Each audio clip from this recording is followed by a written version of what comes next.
Milestone school and কলেজে বিমান দুর্ঘটনায় এখনও পর্যন্ত ৩৪ জনের মৃত্যু হয়েছে। চিকিৎসাধীন অনেকের অবস্থা গুরুতর, তবে সুস্থ হওয়ার পথে অনেকে। হতাহতদের সবশেষ খবর জানাতে জাতীয় বার্ন অ্যান্ড প্লাস্টিক সার্জারি ইনস্টিটিউটে আছেন সহকর্মী মেহরাব সুমন, যুক্ত হব তার সাথে।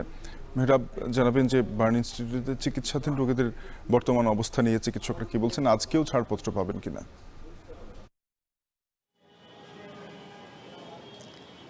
মাইলস্টোন স্কুল অ্যান্ড কলেজের যে বিমান দুর্ঘটনায় তার সর্বশেষ ৩৪ জনের মৃত্যু হয়েছে বলে কর্তৃপক্ষ আমাদের জানিয়েছে। তবে স্বস্তির সংবাদ হচ্ছে, গতকাল ৪ জনের ছাড়পত্র পাওয়ার কথা রয়েছে, তারা আজ ছাড়পত্র পাবেন। তবে পরিবার পরিজনের সঙ্গে আমাদের কথা হয়েছে, তাদের চোখে মুখে ক্লান্তির আভা।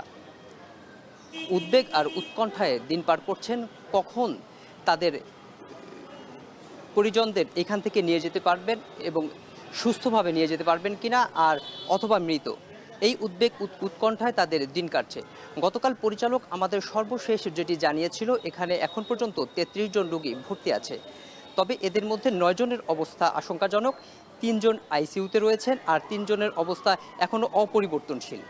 তবে ১০ জন পর্যায়ক্রমে ছাড় পাবেন বলে আমাদের জানিয়েছেন। আর জাতীয় বার্ন অ্যান্ড প্লাস্টিক সার্জারি ইনস্টিটিউটে এখানে ১৮ জনের মৃত্যু হয়েছে, আর সিএমএইচে মৃত্যু হয়েছে আপনারা ১৭ জনের কথা আমাদের গতকাল জানিয়েছিলেন।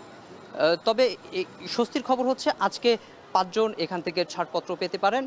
আর গতকাল বিমান বাহিনীর এক সংবাদ সম্মেলনে যেটি আমাদের জানিয়েছেন, সেটি হচ্ছে চীন থেকে অতি উচ্চ পর্যায়ের একটি তদন্ত টিম বাংলাদেশে আসবেন, এ ঘটনায় তদন্ত করে দেখবেন এবং তদন্ত প্রতিবেদন জমা দিবেন যে কী কারণে বিমানটি বিধ্বস্ত হয়েছিল।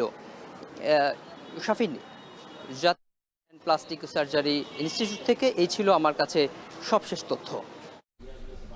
মেহরাব সুমন যুক্ত হয়েছিলেন জাতীয় burn and plastic surgery institute থেকে।